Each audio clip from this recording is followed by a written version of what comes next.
ಚೈತು, ಅಪ್ಪಂಗೆ ಮದುವೆ ಮಾಡ್ತಾ ಇರೋದು ನಿಜ.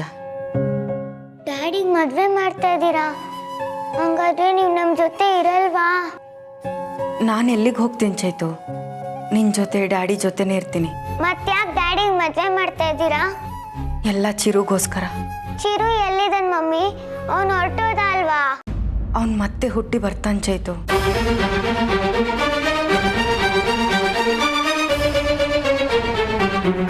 ಏನು? ಚಿರು ಹುಟ್ಟು ಬರ್ತಾನ? ಹೌದು ಚೈತು, ಅವನು ನನ್ನ ಹೊಟ್ಟೆಲಿ ಹುಟ್ಟು ಬರೋಕ್ಕಾಗಲ್ಲ. ಅದಕ್ಕೆ ಡ್ಯಾಡಿಗೆ ಇನ್ನೊಂದು ಮದುವೆ ಮಾಡ್ತಾ ಇದ್ದೀವಿ. ನನಗಿದೆಲ್ಲ ಇಷ್ಟ ಆಗಲ್ಲ ಮಮ್ಮಿ. ಮತ್ತೆ ಚಿರು ವಾಪಸ್ ಬರೋದು ನಿಂಗೆ ಇಷ್ಟ ಅಲ್ವಾ? ಚಿರು ಬರೋದು ಇಷ್ಟನೇ, ಆದರೆ ಡ್ಯಾಡಿಗೆ ಮದುವೆ ಮಾಡೋದು ಇಷ್ಟ ಇಲ್ಲ. ಚಿರು ಮತ್ತೆ ಹುಟ್ಟು ಬರಬೇಕು ಅಂದರೆ ನಾವು ಡ್ಯಾಡಿಗೆ ಇನ್ನೊಂದು ಮದುವೆ ಮಾಡಲೇಬೇಕು ಚೈತು. ನೋಡು, ಇದೆಲ್ಲ ನಿನ್ಗೆ ಅರ್ಥ ಆಗಲ್ಲ. ಇವತ್ತು ನಿನ್ನ ಸ್ಕೂಲಿಂದ ಟ್ರಿಪ್ ಇದೆ, ನೀನು ಅಲ್ಲಿಗೆ ಹೋಗ್ಬಿಟ್ ಬಾ. ಡ್ಯಾಡಿ ಜೊತೆ ನೀವಿರಬೇಕು ಮಮ್ಮಿ. ಚೈತು, ಹಾಗೆಲ್ಲ ಮಾತಾಡಬಾರ್ದು ಕಂದ. ಚಿರು ಮತ್ತೆ ವಾಪಸ್ ಬರಬೇಕು. ವೇದಕ್ಕ, ಭವಾನಿ ಅದ್ಗೆ, ಕೃಪಾಕರ್ ಮಾವ ಎಲ್ಲರೂ ಸಂತೋಷವಾಗಿರಬೇಕು. ಹಾಗಾದ್ರೆ ನೀವು?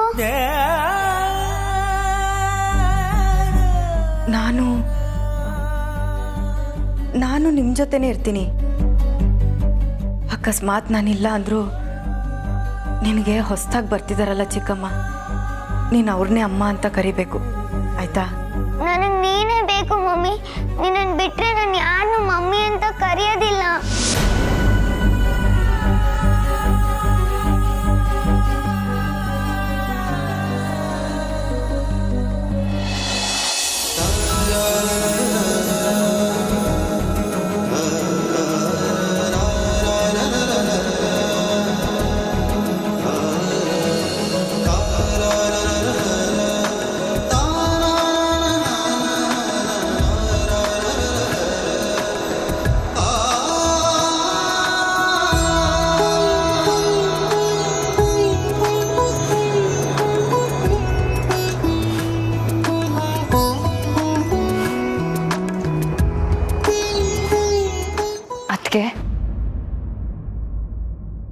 ವೇದ, ಯಾಕಲ್ಲೇ ನಿಂತ್ಕೊಂಡ್ಬಿಟ್ಟೆ? ಬಾ.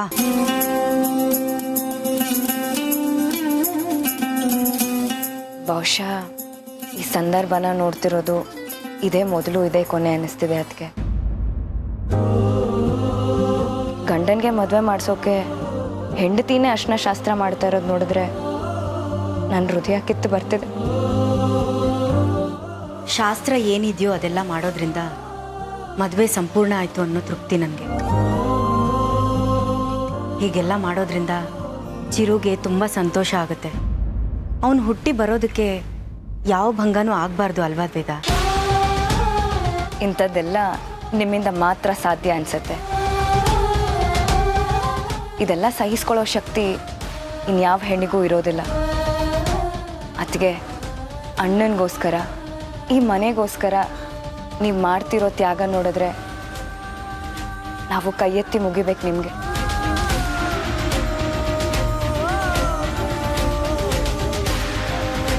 ಈ ಋಣನ ತೀರಿಸ್ಕೊಳ್ಳೋದಕ್ಕೆ 7 ಜನ್ಮ ಎತ್ತು ಬಂದರೂ ಸಾಧ್ಯ ಇಲ್ಲ. ಅದಕ್ಕೆ ಈಗ ಯಾಕೆ ಈ ರೀತಿ ಎಲ್ಲ ಮಾತಾಡ್ತಿದ್ಯಾ? ಈ ಸ್ಥಿತಿಲೂ ಇದನ್ನೆಲ್ಲ ನೀವೊಬ್ಬರೇ ಮಾಡ್ತಿದ್ದೀರಲ್ಲ. ಯಾರನ್ನು ಕರೆಯೋ ಪರಿಸ್ಥಿತಿಲಿ ನಾನಿಲ್ಲ ವೇದ. ಸರಿ, ಅದಕ್ಕೆ ನಾನು ನಿಮಗೆ ಹೆಲ್ಪ್ ಮಾಡ್ತೀನಿ. ಮೊದಲು ಅಣ್ಣಂಗೆ ಅರಿಶಿನ ಹಚ್ಬಿಡು.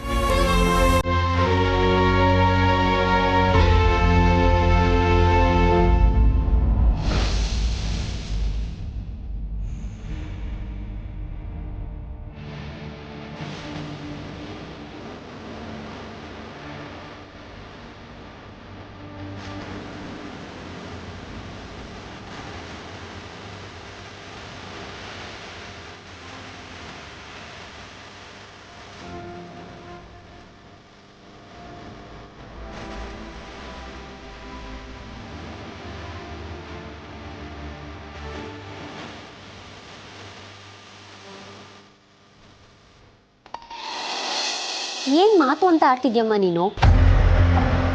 ಕ್ಷಣ ಚಿತ್ತ ಕ್ಷಣ ಪಿತ್ತ ಅನ್ನೋ ಹಾಗಾಯ್ತು. ಒಂದೊಂದು ಕ್ಷಣಕ್ಕೆ ಒಂದೊಂಥರ ಆಡ್ತೀಯಲ್ಲಮ್ಮ. ಅವ್ರು ಏನಾದರೂ ಗುಟ್ ಮಾಡಿದ್ರೆ ನಾವು ಹೋಗಿ ಕೇಳ್ಬೋದಾಗಿತ್ತು. ಆದ್ರೆ ಅವ್ರು ಕದ್ದು ಮುಚ್ಚಿ ಏನು ಮಾಡ್ತಿಲ್ವಲ್ಲ. ಸಿಂಪಲ್ ಮ್ಯಾರೇಜ್ ತಾನೇ ಹೇಳಿರೋದು. ನೀನ್ ಇದಕ್ಕೆಲ್ಲ ಯಾಕೆ ತಕರಾರು ತೆಗಿತಿದ್ಯಾ? ಲೇ ಅಮ್ಮಿ, ಎತ್ತು ಕರಳು ಕಣಮ್ಮಿ ನಂದು. ನಿನ್ನ ಮದ್ವೆನ ಹೆಂಗೆಲ್ಲ ಮಾಡ್ಬೇಕು ಅನ್ಕೊಂಡಿದ್ದೆ ಗೊತ್ತಾ? ಓಡ್ ಬಂದು ಮದ್ವೆ ಮಾಡ್ಕೋತಾರಲ್ಲ ಹಂಗ್ ಫೀಲ್ ಆಗ್ತಾ ಇದೆ. ಇಲ್ಲ ಕಣಮ್ಮಿ, ನನ್ನ ರಕ್ತ ಕೂದೀತಾ ಇದೆ.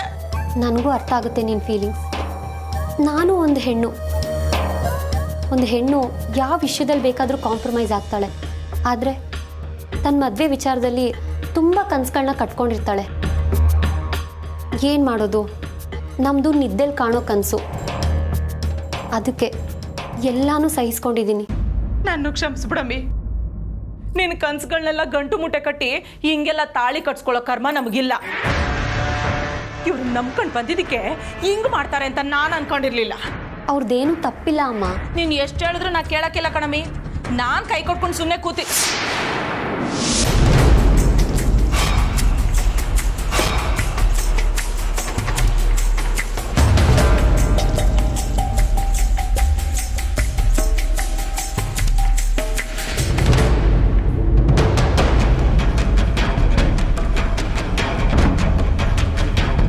ಯಾಕೇನಾಯ್ತು ಜಮ್ನವ್ರೆ? ಸುಮ್ಮನೆ ಇರಲ್ಲ ಅಂತ ಎಲ್ಲ ಹೇಳ್ತಾ ಇದ್ರಿ. ಏನಿಲ್ಲ ಆರ್ತಿಯಮ್ಮ, ನನ್ನ ಮಗಳವಳಲ್ಲ ಇವಳು ಮದುವೆ ಬಗ್ಗೆ ಕನ್ಸು ಕಟ್ಟಿದ್ಲಂತೆ. ಅದೇ ಮದುವೆ ದಿನ ಚೆನ್ನಾಗಿ ಒಡವೆ ಹಾಕೋಬೇಕು ಅಂತೆಲ್ಲ ಆಸೆ ಇತ್ತಂತೆ. ಅದಕ್ಕೆ ಹೇಳ್ತಾ ಇದ್ಲು, ಆರ್ತಿ ಅಕ್ಕನ ಹತ್ರ ಒಡವೆ ಕೇಳೋಣ ಅಮ್ಮ ಅಂತ. ಅದನ್ನು ನಾನು ಹೇಳ್ತಾ ಇದ್ದೆ. ಆರ್ತಿ ಅಮ್ಮನವರು ನಮಗೆ ಈಟ್ ದೊಡ್ಡ ಮನೆಯಾಗಿ ಆಶ್ರಯ ಕೊಡ್ತಾ ಇರೋದೇ ದೊಡ್ಡಿಸ್ಯ. ಅಂಥದ್ರಾಗೆ ಒಡವೆ ಕೊಡಿ ಅಂತ ಹೆಂಗೆ ಕೇಳೋದು? ಅಶೋಕಪ್ಪನವರು ತಾಳಿ ಕಟ್ಟವ್ರೆ. ನೀನು ಉಟ್ಟು ಬಟ್ಟೆಯಲ್ಲಿದ್ರು ತಲೆ ತಗ್ಗಿಸ್ಕೊಂಡು ತಾಳಿ ಕಟ್ಟಿಸ್ಕೋಬೇಕು. ಇಲ್ಲ ಅಂದ್ರೆ ನಾ ಸುಮ್ಕೆ ಇರಲ್ಲ ಅಂತ ಏಟ ಇದ್ದೆ. ನೀವು ಇದನ್ನೆಲ್ಲ ತಕೊಂಡ್ ಬಂದ್ಬಿಟ್ರಿ. ಅಲ್ಲಮ್ಮ, ಅದು ಪ್ರಿಯಾ, ನೀ ಸುಮ್ಕಿರವ್ವ. ಮದ್ವೆ ಹೆಣ್ಣು ಹೆಚ್ಚಿಗೆ ಮಾತಾಡಿ ಆಯಾಸ ಮಾಡ್ಕೋಬಾರ್ದು. ದೇವ್ರಿದ್ದಂಗಿದ್ಬಿಡು. ನೋಡವ್ವ, ನಿಮ್ಮ ಅಕ್ಕಂಗೆ ನಿನ್ ಮೇಲೆ ಎಷ್ಟೊಂದು ಪಿರುತಿ ಐತೆ ಅಂತ. ನೀನು ಹೇಳ್ದೆ ಇದ್ರು ಎಲ್ಲ ಅರ್ಥ ಮಾಡ್ಕೊಂಬಿಟ್ಟು ಆರ್ತಿ ಅಮ್ಮನವ್ರೆ ಎಲ್ಲ ತಂದ್ಬಿಟ್ಟವ್ರೆ. ನಿನ್ನ ಆರ್ತಿ ಅಮ್ಮನವ್ರು ಸಂದಾಗಿ ನೋಡ್ಕೋತಾರೆ ಅಂತ ನನಗೆ ನಂಬಿಕೆ ಬಂತು. ನೋಡ್ ಪ್ರಿಯಾ, ನಿಂಗೆ ಅಪ್ಪ ಅಮ್ಮ ಅಣ್ಣ ತಂಗಿ ಅಕ್ಕ ಅತ್ತೆ ಮಾವ ಎಲ್ಲ ಆರ್ತಿ ಅಮ್ಮನವ್ರೆ. ಈ ಮನೆ ಅರಮನೆ ಇದ್ದಂಗೈತೆ. ಯಾವ ಚೌಲ್ಟ್ರಿಗೂ ಕಮ್ಮಿ ಇಲ್ಲ. ಮದ್ವೆ ಇಲ್ಲಾದ್ರೇನು ಚೌಲ್ಟ್ರಿಲ್ಲಾದ್ರೇನು. ನೋಡವ್ವ, ಆಸ್ಕೆ ಇದ್ದಷ್ಟು ಕಾಲ್ ಬೆಳೆಸ್ಕೋಬೇಕು.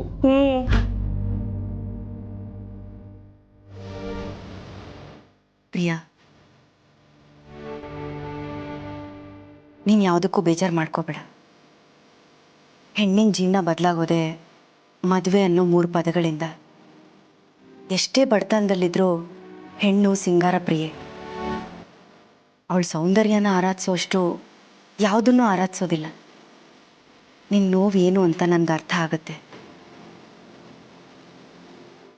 ಮದುವೆನ ಸಿಂಪಲಾಗಿ ಮಾಡ್ತಿದ್ರು ನಾನು ಸಂಪ್ರದಾಯನ ಮರೆಯೋದಿಲ್ಲ. ನನ್ನ ಕೈಯಲ್ಲಿ ಎಷ್ಟಾಗುತ್ತೋ ಅಷ್ಟು ಶಾಸ್ತ್ರಗಳನ್ನ ಮಾಡಿ ಮುಗಿಸೋದಕ್ಕೆ ನಾನು ಪ್ರಯತ್ನ ಮಾಡ್ತೀನಿ. ಅಕ್ಕ ಯಾವ ಜನ್ಮದಲ್ಲಿ ನನ್ಗೆ ಅಕ್ಕ ಆಗಿದ್ರು ಏನೋ, ಈ ಜನ್ಮದಲ್ಲಿ ಮತ್ತೆ ಸಿಕ್ಕಿದ್ದೀರಾ. ನನಗೆ 100 ಜನರ ಆಶೀರ್ವಾದಕ್ಕಿಂತ ನಿಮ್ಮೊಬ್ಬರು ಆಶೀರ್ವಾದ ಸಾಕು ಅಕ್ಕ. ಈ ಗಟ್ಟಿ ಮೇಲೆ ಶಬ್ದಕ್ಕಿಂತ ನಿಮ್ಮ ಹಿತವಚನಗಳೇ ಸಾಕು. ನಿಮ್ಮ ಮಾತು, ನಿಮ್ಮ ನಡೆ, ಇದೇ ನನಗೆ ಸ್ಫೂರ್ತಿ ಅಕ್ಕ. ಪರವಾಗಿಲ್ವೇ, ನನ್ನ ಮಗಳು ಸಿಟಿಗೆ ಬಂದು ಒಳ್ಳೊಳ್ಳೆ ಡೈಲಾಗ್ ಹೊಡಿಯೋದನ್ನು ಕಲ್ತ್ಬಿಟ್ಟವಳೆ. ಡೈಲಾಗ್ ರಾಣಿ ಕಳ್ಳಿ. ನಿನ್ನ ಮಾತುಗಳೇ ಹೇಳುತ್ತೆ ಪ್ರಿಯಾ, ನೀನೆಷ್ಟು ಮೆಚೂರ್ಡ್ ಅಂತ. ನಿನ್ನತನ ನಿನ್ನನ್ನು ಕಾಪಾಡುತ್ತೆ. ಜೀವನದಲ್ಲಿ ನಿನ್ನನ್ನು ಉನ್ನತ ಮಟ್ಟ ಕರ್ಕೊಂಡು ಹೋಗುತ್ತೆ. ಎಲ್ಲ ನಿಮ್ಮ ಆಶೀರ್ವಾದ ಆರ್ತಿಯಮ್ಮ. ಆ ರಾಯರ ಆಶೀರ್ವಾದ ಹೊಂದಿದ್ರೆ ಸಾಕು, ನಮಗೆಲ್ಲ ಒಳ್ಳೇದೇ ಆಗುತ್ತೆ. ಪ್ರಿಯಾ, ಬಾ, ಅರ್ಶಿನ ಶಾಸ್ತ್ರ ಮುಗಿಸೋಣ. ಟೈಮ್ ಆಗ್ತಿದೆ. ನಡಿಯಮ್ಮ, ನಡಿ.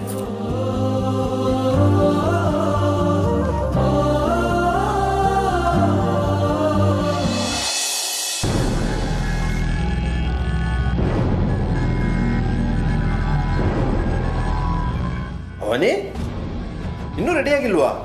ಮುಹೂರ್ತಕ್ಕೆ ಟೈಮ್ ಆಗ್ತಾ ಇದೆ.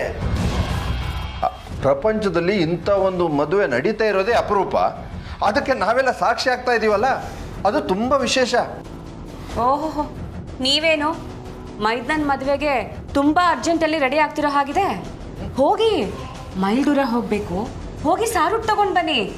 ಮೈದನನ್ನ ಮದುವೆ ಮಂಟಪಕ್ಕೆ ಕರ್ಕೊಂಡು ಹೋಗಿವ್ರಂತೆ. ಭವಾನಿ, ನಿನ್ನ ಬಾಯಲ್ಲಿ ಇಂಥ ಮಾತಾ? ಅಲ್ಲ, ತಮ್ಮನ ವಿಚಾರದಲ್ಲಿ ಇಷ್ಟೊಂದು ಕಠಿಣವಾಗಿ ನಿರ್ಧಾರ ತಗೋತಾ ಇರೋದು ನಮ್ಮ ಭವಾನಿನ? ನೋಡಿ, ನಾನು ಒಳ್ಳೆಯವ್ರಿಗೆ ಯಾವತ್ತೂ ತಲೆ ಬಾಗ್ತೀನಿ. ನನ್ನ ಮಾತಿಗೆ ಯಾರು ಬೆಲೆ ಕೊಡಲ್ವೋ ಅಂಥವ್ರಿಗೆ ನಾನು ಕಠಿಣಾನೆ. ಹೀಗಂದ್ಬಿಟ್ರೆ ಹೇಗೆ ಭವಾನಿ? ಎಲ್ಲರ ವಿರೋಧ ಕಟ್ಕೊಂಡು ಈ ಮನೆಯಲ್ಲಿ ನೆಮ್ಮದಿಯಾಗಿ ಬಾಳೋಕ್ಕಾಗುತ್ತಾ? ಈ ಮನೆಯಲ್ಲಿ ನನ್ನ ತಮ್ಮನ ಮಾತಿಗೆ ತುಂಬ ಬೆಲೆ ಕೊಡ್ತಾ ಇದ್ದಾರೆ. ಯಾವಾಗ ಅವನು ನನ್ನನ್ನು ಒಂದು ಮಾತು ಕೇಳಿದೆ ಹೆಂಡತಿ ಮಾತಿಗೆ ಬೆಲೆ ಕೊಟ್ಟು ಎರಡನೇ ಮದುವೆಗೆ ಒಪ್ಕೊಂಡೋ ಆಗಲೇ ನನ್ನ ನೆಮ್ಮದಿಗೆ ಬೆಂಕಿ ಬಿದ್ದಾಯ್ತು.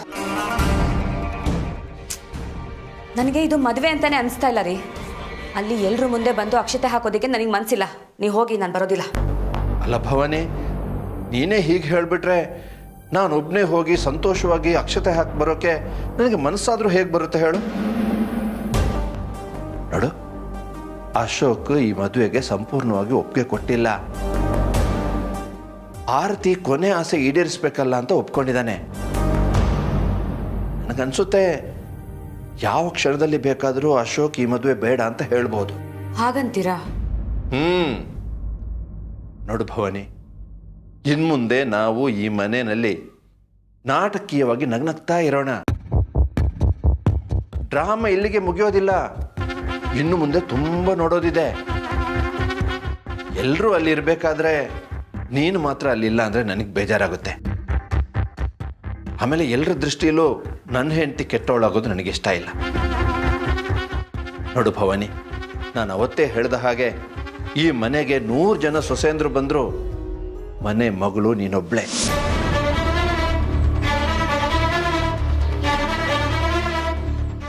ರೀ, ನನ್ನ ತಮ್ಮ ಈ ಮದುವೆ ಬೇಡ ಅನ್ನೋದನ್ನೇ ನಾನು ಕಾಯ್ತಾ ಇದ್ದೀನಿ. ಮತ್ತೆ ಯಾಕೆ ಹೆಂಗಿದೀಯಾ? ರೇಷ್ಮೆ ಸೀರೆ ಉಟ್ಕೊಂಡು ರೆಡಿಯಾಗಿ ಹೋಗೋಣ.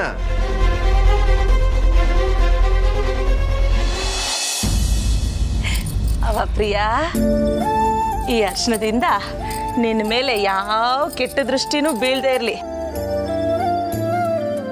ನಿನ್ನ ಸೌಂದರ್ಯ ಇನ್ನೂ ಹೆಚ್ಚಾಗ್ಲಿ. ಈ ಅರ್ಶನದಂಗೆ ನೀನು ಒಳೀಪ ಇರು. ಅಮ್ಮ,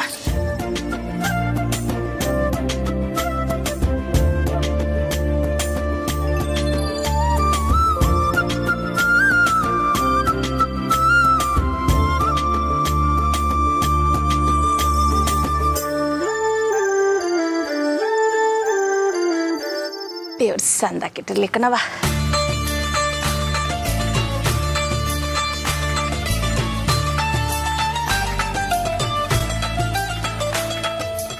ಆರತಿ ಮರೆ, ನೀವು ಅರ್ಶಿನ ಶಾಸ್ತ್ರ ಮಾಡಿ ಬನ್ನಿ.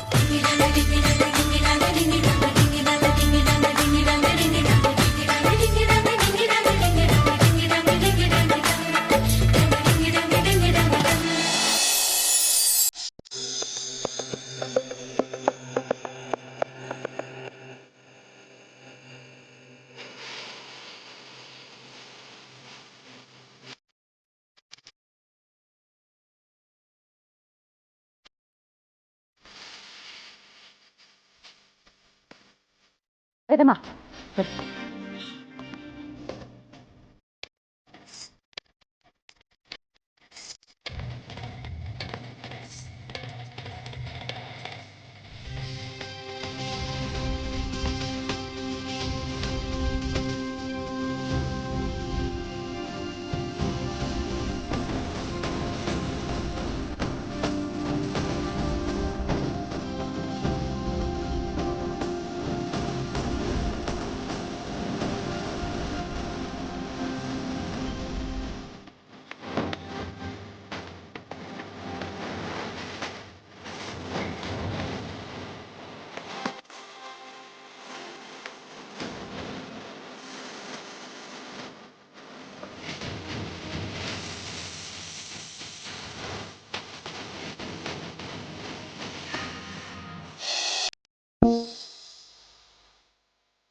ಇದು ನಮ್ಮ ಅತ್ತೆಯವ್ರ ಒಡವೆ. ಮದುವೆಯಲ್ಲಿ ನಾನು ಹಾಕ್ಕೊಂಡಿದ್ದೆ,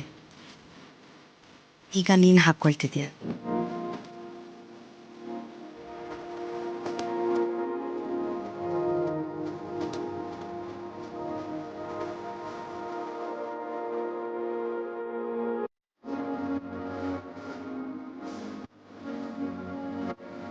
ನನ್ನ ಮಗಳು ನಿಮ್ಮಷ್ಟೇ ಪುಣ್ಯ ಮಾಡೋಳೆ. ಯಾಕಂದ್ರೆ ನೀವು ಹಾಕೊಂಡಿರೋ ಒಡವೆನೇ ಹಾಕೋತಾವಳಲ್ಲ. ನೋಡಕ್ಕೆ ಎರಡು ಕಣ್ಣು ಸಾಲದು, ತುಂಬಾ ಚಂದ ಕಾಣ್ತಾವಳೆ. ಅಭಿಪ್ರಿಯಾ, ಮದುವೆ ಮುಗಿದ ಮೇಲೆ ಒಡವೆನೆಲ್ಲ ಆರತಿ ಅಮ್ಮನವ್ರು ಕೊಟ್ಬಿಡ್ಬೇಕು. ಕೊಟ್ಬಿಡ್ತಾಳೆ. ಆರತಿ ಅಮ್ಮ, ನನ್ನ ಮಗಳು ಎಷ್ಟು ಚೆನ್ನಾಗಿ ಕಾಣ್ತಾವಳೆ. ಒಂದೇ ಒಂದು ನಿಮಿಷ ಹೋಗ್ಬಿಟ್ಟು ಪರಕೆ ಕಟ್ಟಿ ತರ್ತೀನಿ ದೃಷ್ಟಿ ತೆಗಿಯಕ್ಕೆ.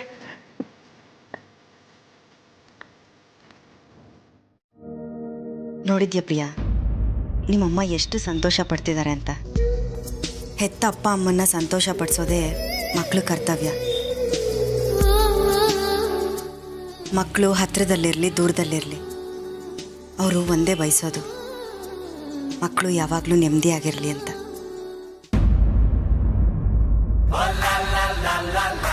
ವೇದಮ್ಮ ಜಾ. ನಾಯಿ ಕಣ್ಣು, ನರಿ ಕಣ್ಣು, ಮಾರಿ ಕಣ್ಣು, ಮಸ್ನಿ ಕಣ್ಣು, ಪೀಡೆ ಕಣ್ಣು, ಪಿಶಾಚಿ ಕಣ್ಣು, ಬಾಣಂತಿ ಕಣ್ಣು, ಬಂಜೆ ಕಣ್ಣು, ಎಲ್ಲಾರು ಕೆಟ್ಟ ಕಣ್ಣು ಹಂಗೆ ಈ ಕಡ್ಡಿ ತುದಿಲ್ ಸುಟ್ಟೋಗ್ಲಿ.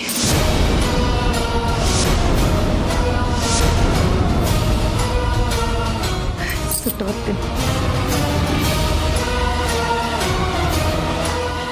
ಅಯ್ಯೋ, ಕುಂಕುಮನೇ ಇಟ್ಟಿಲ್ಲ.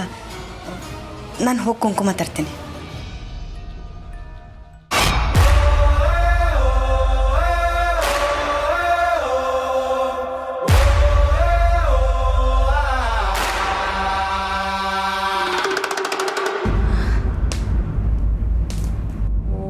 ಓಹೋ, ನನ್ನ ಮಗಾಗಿ ಎಷ್ಟೊಂದು ದೃಷ್ಟಿ ಆಗ್ಬಿಟ್ಟದೆ.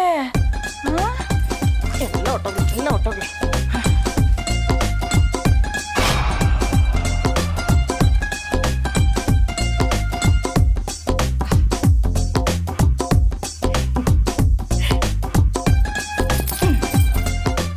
ಅಮ್ಮ, ಆರತಿ ಅಕ್ಕ ಯಾಕೋ ಬೇಜಾರು ಮಾಡ್ಕೊಂಡಾಗಿತ್ತು. ಯಾಕೆ ಅಂತ ಗೊತ್ತಿಲ್ಲ. ನೀನನ್ನ ಈ ಅಲಂಕಾರದಲ್ಲಿ ನೋಡಿದ್ಮ್ಯಾಗೆ ಅವ್ರಿಗೆ ಅವ್ರ ಮದುವೆ ದಿನ ನೆನಪಾಗಿರ್ಬೇಕು. ಅದಕ್ಕೆಯ ಒಂದು ಮಾತು ಹೇಳ್ತೀನಿ, ನಿನಗೆ ಶಾನೆ ದೃಷ್ಟಿಯಾಗಿರೋದು ಈವ ಮುಂದೆ. ಹೋಗ್ಲಿ ಬಿಡಮ್ಮ, ದೊಡ್ಡವ್ರ ವಿಷಯ ನಮಗೆ ಯಾಕೆ.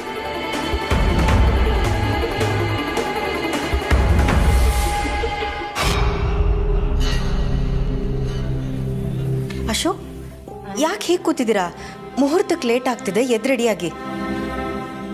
ಅಶೋಕ್, ನೀನು ತುಂಬ ಓಡಾಡ್ತಾ ಇದೀಯ.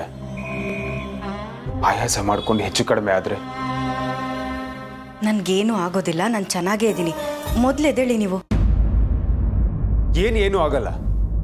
ಏನೇ ಚೆನ್ನಾಗಿದ್ಯಾ ನೀನು. ಅಹಂಕಾರ ನಿನಗೆ.